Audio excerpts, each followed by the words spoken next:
ତୁଳା ପରି ନରମ, ଜାଲିଦାର ଆଉ ସ୍ପଞ୍ଜି ଉଷୁନା ଚାଉଳ ଇଡଲି ପିଠାକୁ ସାଉଥ୍ ଇଣ୍ଡିଆ ଷ୍ଟାଇଲ୍ ସାମ୍ବର ବହୁତ କମ୍ ସମୟରେ ବନେଇବା। ଆପଣ ଚାହିଁଲେ ନିତିଦିନ ବନେଇ ପାରିବେ, ନହେଲେ ଯେକୌଣସି ଖାସ୍ ଦିନରେ ବନେଇ ପାରିବେ। ଏଠି ଇଡଲି ଦେଖି ଜାଣିପାରୁଥିବେ କେତେ ନରମ ଆଉ ଜାଲିଦାର ହେଇଛି। ଭିଡ଼ିଓରେ ସବୁ ଟିପ୍ସ ଆପଣମାନଙ୍କ ସହିତ ମୁଁ ସେୟାର କରିଛି। ଭିଡ଼ିଓକୁ ଶେଷ ପର୍ଯ୍ୟନ୍ତ ଦେଖନ୍ତୁ। ରେସିପି ପସନ୍ଦ ଆସିଲେ ଭିଡ଼ିଓକୁ ଲାଇକ୍ କରନ୍ତୁ, ନିଶ୍ଚୟ ଗୋଟେ ସେୟାର କରନ୍ତୁ। ଚ୍ୟାନେଲରେ ଯଦି ନୂଆ ଅଛନ୍ତି ତଳେ ଥିବା ବ୍ଲାକ୍ କଲର୍ ସବସ୍କ୍ରାଇବ୍ ବଟନରେ ପ୍ରେସ୍ କରି ପ୍ଲିଜ୍ ଚ୍ୟାନେଲକୁ ସବସ୍କ୍ରାଇବ୍ କରନ୍ତୁ ଆଉ ଫେସବୁକ୍ ପେଜକୁ ନିହାତି ଫଲୋ କରନ୍ତୁ। ଜୟ ଜଗନ୍ନାଥ। ମୁଁ ସସ୍ମିତା ଆପଣ ସମସ୍ତଙ୍କୁ ସ୍ୱାଗତ କରୁଛି ସସ୍ମିତା ଷ୍ଟାର୍ କିଚେନ୍କୁ। ପ୍ରଥମେ ଚାଲନ୍ତୁ ଉଷୁନା ଚାଉଳ ଇଡଲି ପିଠା ବନେଇବା। ଘରେ ଥିବା ଯେକୌଣସି ଗୋଟେ ଗିନା ସେଟ୍ କରନ୍ତୁ। ସେ ଗିନାରେ ମାପ କରି ବିରି ଚାଉଳ ନେବେ। ପିଠା ପୁରା ପରଫେକ୍ଟ ହେବ। ମୁଁ ଏଇ ମେଜରିଂ କପ୍ରେ ମାପ କରି 3 କପ୍ ବା 600 ଗ୍ରାମର ନର୍ମାଲ ଉଷୁନା ଚାଉଳ ନେଲି, ଯେଉଁ ଚାଉଳରେ ଆମେ ନିତିଦିନ ଭାତ ବନାଉ। ଚାଉଳରେ ପାଣି ଦେଇ 2ରୁ 3 ଥର ଧୋଇ ଆଣିବା। ତାପରେ ଭଲ ପାଣି ଦେଇ 6ରୁ 7 ଘଣ୍ଟା ବତୁରେଇ ଦେବା। ଉଷୁନା ଚାଉଳକୁ ବତୁରିବା ପାଇଁ ଟିକେ ଅଧିକ ସମୟ ଲାଗିବ। ତାପରେ ଆଉ ଗୋଟେ ଜାଗାରେ ସେମ୍ କପ୍ରେ ମାପ କରି ଏଠି ମୁଁ 1 କପ୍ ବା 200 ଗ୍ରାମର ଚୋପା ଛଡ଼ା ବିରି ନେଲି।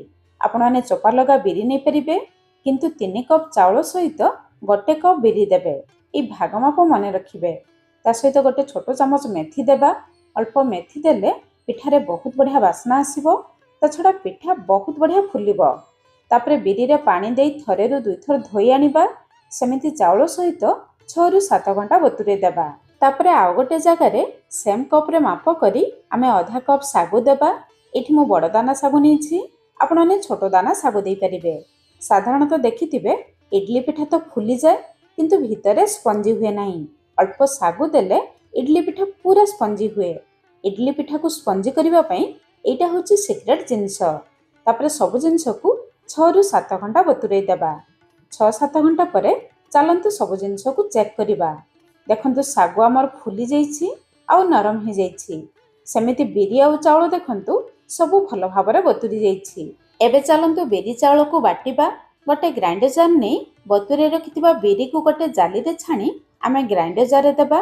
ଧ୍ୟାନ ରଖିବେ ବିରି ସହିତ ବେଶୀ ପାଣି ଦେବେ ନାହିଁ, ନହେଲେ ବିରି ବାଟିବା ସମୟରେ ବେଶୀ ପାଣି ହେଇଯିବ। ତାପରେ ବିରି ସହିତ ବତୁରେଇ ରଖିଥିବା ଶାଗୁକୁ ଦେବା। ତାପରେ ବିରି ବତୁରେଇଥିବା ପାଣିରୁ କେବଳ 2ରୁ 3 ଚାମଚ ପାଣି ଦେଇ ଆମେ ବିରିକୁ ପୁରା ଚିକ୍କଣ କରି ବାଟିବା, କିନ୍ତୁ ପୁରା ବହଳିଆ କରି ବାଟିବା। ବିରି ବଟାକୁ ପ୍ରଥମରୁ ଯଦି ବେଶୀ ପାଣି କରିଦେବେ ତାହେଲେ ପିଠଉ ପାଣି ହେଇଯିବ। ବିରିକୁ ଚିକ୍କଣ କରି ବାଟିଲେ ପିଠଉ ବହୁତ ବଢ଼ିଆ ଫୁଲିବ। ତାପରେ ଗୋଟେ ବଡ଼ ଜାଗା ନେଇ ବାଟି ନେଇଥିବା ବିରିକୁ ଦେବା। ତାପରେ ଆମେ ଚାଉଳକୁ ବାଟିବା। ଉଷୁନା ଚାଉଳକୁ ବାଟିବା ପାଇଁ ଟିକେ କଷ୍ଟ ହୁଏ, ସେଥିପାଇଁ ଜାର୍ରେ ଅଳ୍ପ ଅଳ୍ପ ଚାଉଳ ଦେଇ ଅଳ୍ପ ପାଣି ଦେଇ ବାଟିବେ। ଏମିତି ବାଟିଲେ ଚାଉଳ ସହଜରେ ବାଟିଯିବ। ଚାଉଳକୁ ଟିକେ ସୁଜି ଦାନା ପରି ଖଦଡ଼ କରି ବାଟିବେ। ଟିକେ ସୁଜି ଦାନା ପରି ଖଦଡ଼ ରହିଲେ ଇଡଲି ପିଠା ଖାଇବା ସମୟରେ ଦାନ୍ତରେ ଜମା ବି ଲାଗିବ ନାହିଁ। ତା ଛଡ଼ା ପିଠା ବହୁତ ବଢ଼ିଆ ଫୁଲିବ। ଏବେ ଦେଖନ୍ତୁ ସବୁ ବିରି ଚାଉଳକୁ ଆମେ ବାଟି ନେଲେ। ଏବେ ବିରି ଚାଉଳରେ ସ୍ୱାଦ ଅନୁସାରେ ଲୁଣ ଦେବା। କାହିଁକି ଲୁଣ ଦେବା ସେ କଥା ମୁଁ ପରେ କହିବି। ଲୁଣ ଦେବା ପରେ 7ରୁ 8 ମିନିଟ୍ ପର୍ଯ୍ୟନ୍ତ ବିରି ଚାଉଳକୁ ଭଲ ଭାବରେ ଫେଣ୍ଟିବା। ଯେତେ ଭଲ ଭାବରେ ଫେଣ୍ଟିବେ ବିରି ଚାଉଳ ସେତେ ହାଲୁକା ହେଇଯିବ, ପିଠା ସେତେ ନରମ ଆଉ ଜାଲିଦାର ବନିବ। 6-7 ମିନିଟ୍ ପରେ ଦେଖନ୍ତୁ ପିଠଉର କଲର୍ ଚେଞ୍ଜ ହେଇଯାଇଛି। ପିଠଉ ପୁରା ହାଲୁକା ହେଇଯାଇଛି। ପିଠଉର ଫାଇନାଲ କନସିଷ୍ଟେନ୍ସି ଦେଖନ୍ତୁ ଏତିକି ବହଳିଆ ରଖିବେ। ଏବେ ପିଠଉକୁ 6ରୁ 7 ଘଣ୍ଟା ରେଷ୍ଟ କରିବା ପାଇଁ ଛାଡ଼ିବା। ଯେହେତୁ ଖରାଦିନ ଚାଲୁଛି, ଯଦି ଶୀତ ଦିନେ ଏଇ ପିଠଉକୁ ବନାଉଥିବେ 8ରୁ 10 ଘଣ୍ଟା ରେଷ୍ଟ କରିବା ପାଇଁ ଛାଡ଼ିବେ। 6-7 ଘଣ୍ଟା ପରେ ଚାଲନ୍ତୁ ପିଠଉକୁ ଚେକ୍ କରିବା। ଦେଖନ୍ତୁ ପିଠଉ ଆମର ପୁରା ଡେକ୍ଚି ଉପରକୁ ଆସିଯାଇଛି। ପିଠଉ ବହୁତ ବଢ଼ିଆ ଫୁଲି ଯାଇଛି।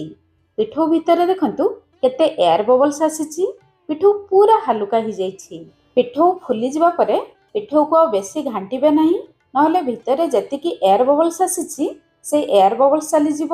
ପିଠା ଆଉ ଭଲ ଭାବରେ ଫୁଲିବ ନାହିଁ। ସେଥିପାଇଁ ପ୍ରଥମରୁ ଆମେ ଲୁଣ ଦେଇଥିଲେ, ଯାହାଦ୍ୱାରା ଏବେ ଆଉ ପିଠଉକୁ ବେଶୀ ଘାଣ୍ଟିବା ପାଇଁ ପଡ଼ିବ ନାହିଁ। ପିଠଉ ଫୁଲିଯିବା ପରେ ଯେତିକି ପିଠଉ ଦରକାର ବାହାରକୁ ବାହାର କରି ଆଣିବେ। ବଳକା ପିଠଉକୁ ଫ୍ରିଜରେ ରଖି 4ରୁ 5 ଦିନ ଖାଇପାରିବେ। ତାପରେ ଇଡଲି ଛାଞ୍ଚରେ ଅଳ୍ପ ଅଳ୍ପ ତେଲ ଲଗାଇବା। ପିଠା ସହଜରେ ବାହାରି ଆସିବ। ତାପରେ ଛାଞ୍ଚର ଅଧା ପର୍ଯ୍ୟନ୍ତ ପିଠଉ ଦେବେ। ବେଶୀ ଫୁଲ୍ କରିବେ ନାହିଁ, କାହିଁକିନା ପିଠା ଫୁଲି ଉପରକୁ ଆସିଯିବ। तापरे छांचकु टिके टैप करिबा पिठा भल भाबरे सेट होइजिबो। चलंतु पिठाकु सिझेबा। इडली कुकर रे बेस किछि पानी गरम करिबा। पानी भितर अल्प लेंबु देबे। इडली सिझी जिबा परे कुकर रे जो कला दाग लागे से कला दाग आउ लागिबो नाही। तापरे पिठार छांचकु रखिबा। मीडियम फ्लेम रे 10 रु 12 मिनिट पर्यंत पिठाकु सिझेबा। 12 मिनिट परे चलंतु पिठाकु चेक करिबा। देखंतु पिठा हमर बहुत बढ़िया फुली जाइछि। फॉर्क रे चेक करिबा। फॉर्क रे पिठो जमा लागु नाही। ता माने पिठा सिझी जाइछि। पिठाकु बाहर को आनी पूरा ठंडा हेबा पई छाडिबा। गरम थिबा अवस्था रे बाहर को बाहर कले पिठा छांचरे लागि जिवो। ठंडा हे जिबा परे स्पून पछपटरे अल्प पानी लगेई पिठाकु बाहर करिबा। देखंतु पिठा केते सुंदर छांचरु बाहरी आसिला। छांचरे जमा भी लागि नाही। एबे हम रेडी हे गला उष्णा चाउଳ इडली पिठा। चलंतु सांबर बनेबा स्टार्ट करिबा। सांबर बनेबा पई हमको हरड डाली दरकार। केवल हरड डाली रे सांबर बनी थाए। 3 बड़ चामच डाली देबा। एतिकी डाली रु जेतिकी सांबर बनेबा पाखापाखि 5 रु 6 जन लोक खाई परिबे। तापरे डाली रे पानी देई थरे रु 2 थर धोई आनिबा। डाली को बतुरे रखिबा दरकार नहीं। सेमिति कुकर रे देबा। डाली रे 2 कप पानी देबा। पाखापाखि 500 मिलीलीटर पानी। बेसी पानी देले डाली उतुरी कुकर ऊपर को आसी जिवो। परे जेतिकी दरकार पड़िबो देखिकी पानी देबा। तापरे डाली रे स्वाद अनुसार लूण अल्प हळदी गुंड देबा। गैस ऊपर बसई हाई फ्लेम रे गोटे हुइसिल देबा। हाई फ्लेम रे गोटे हुइसिल आसीबा परे लो फ्लेम रे 3टी हुइसिल देई बाहर को बाहर करी आनिबा। सेई भितरे चलंतु सांबर को खटा करिबा पई अल्प तेंतुली नेबा। तेंतुली रे गरम पानी देई 10 रु 15 मिनिट बतुरे देबा। एबे चलंतु देखिबा सांबर पई कोन कोन पनिपरिबा दरकार। सांबर रे मुख्य परिबा होछि छुई। एठी मु गोटे बड़ साइज रो छुई नेछि। ता सहित 3टी भेंडी, 100 ग्राम पाखापाखि कखारु बा बोईताळु, गोटे मीडियम साइज रो बायगण, गोटे छोट साइज रो गाजर, 100 ग्राम पाखापाखि लाउ। साधारणतः साउथ इंडिया सांबर रे एई सबु पनिपरिबा पड़े। आपण मानको जेउ परिबा पसंद आपण माने देई परिबे। ता सहित गोटे बड़ साइज रो टमाटो।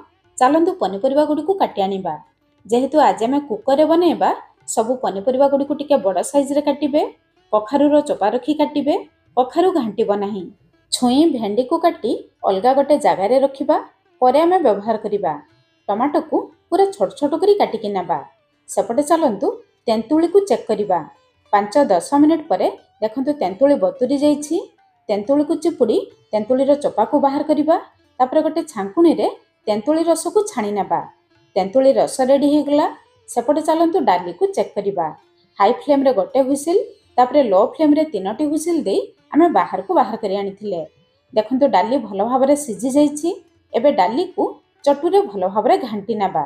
देखंतु जेमिति मु घांटिली सेमिति घांटी नेबे। तापरे काटी रखितिबा सब पनिपरिबा गुडी को देबा। केवल छुई भेंडी को देबा नहीं। छुई भेंडी को परे आमे देबा। काटी रखितिबा टमाटो को देबा। तापरे पनिपरिबा सिझिबा पई 2 रु 2.5 ग्लास पाखापाखि गरम पानी देबा। जमा ठंडा पानी देबे नहीं। डाली पई आमे लूण देथिले। एबे केवल पनिपरिबा को देखि स्वाद अनुसार लूण अल्प हळदी गुंड देबा। तापरे सांबर पई मुख्य जिंस देबा। अल्प छोट पियाज। छोट पियाज नथिले आपण माने बड़ पियाज को सरू सरू करी काटी के देई परिबे। किंतु छोट पियाज रे बहुत बढ़िया टेस्ट आसे। तापर मुख्य जिंस होछि सांबर मसला। ए सांबर मसला होछि घर तयारी सांबर मसला। वीडियो बड़ ही जिवो बोली सांबर मसला रो रेसिपी मु देई नहीं। जदि रेसिपी दरकार आपण माने कमेंट्स करी जणेबे। निहाती रेसिपी अपलोड करिबी। 2 बड़ चामच सांबर मसला देबा। राग पई 2टी कंचा लंका। भलो कलर पई आधा छोट चामच काश्मीरी लंका गुंड देबा।